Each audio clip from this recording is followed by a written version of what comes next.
Hi there, and welcome back to my channel. This is Crafty with Jackie. You get crafty with a girl named Jackie.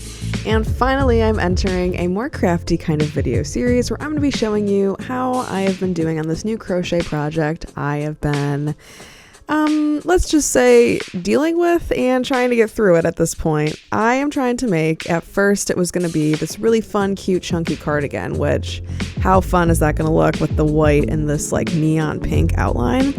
I was then looking up how to join as I go. It's pretty easy if you know how to do the granny square. I think I'll do a separate video on that soon to kind of show you this process once it is sped up as I then join other squares together. I really liked this process and I liked how the look of it was because it all kind of just blended seamlessly together. Then I added in that pop of color. However, I think I should probably have been following a pattern while doing this project because now this sweater is slowly but surely turning into maybe a coat or a giant oversized maybe snuggie, a crochet snuggie I'll be working on because it is just so big. I overcompensated for how wide I thought my shoulders are. Let's just say I projected that I am almost 2 to 3 times wider than I actually am. And that can sometimes happen when you're crocheting. You kind of overcompensate because you want that oversized or chunky feel.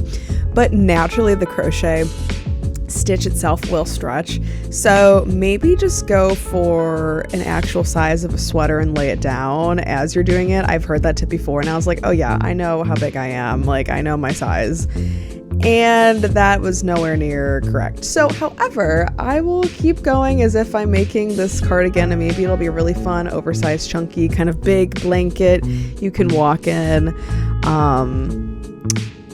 as if it's like a snuggie, but it's a crochet snuggie. Is that a thing? I don't know. I'm gonna make it one. So I am claiming the crochet snuggie, and if you want one, maybe I'll be adding it to my Etsy. However, this has been taking a very long time, and you can see here I'm getting kind of frustrated because there's been many times where I've had to join as I go and then I have to restart the whole process and do it over again. So I have to like frog the whole work, and I think I frog it again, and I finally just like give up and take a break. And I recommend when you start to get frustrated to walk away from it because it won't make it fun. All right, well, thanks for watching. Come back soon to see more progress. Bye.